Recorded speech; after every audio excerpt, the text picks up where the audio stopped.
Want to hide your WhatsApp profile picture from a specific person on your iPhone?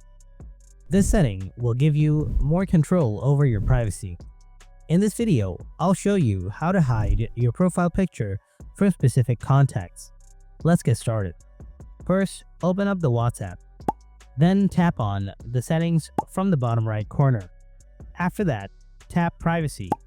Now tap Profile Photo. Here you will see 4 options: Everyone, My Contacts Except, and Nobody. You have to select My Contacts Except. After select, you can select specific contacts from your list by tapping My Contacts Except. Now select the contacts you want to hide from. After that, tap Done from the top right corner. And that's it. In this way, you can hide your WhatsApp profile picture from a specific person on your iPhone. If you found this video helpful, then don't forget to hit that like button. And if you have anything to ask, then let me know in the comment section. Thanks for watching.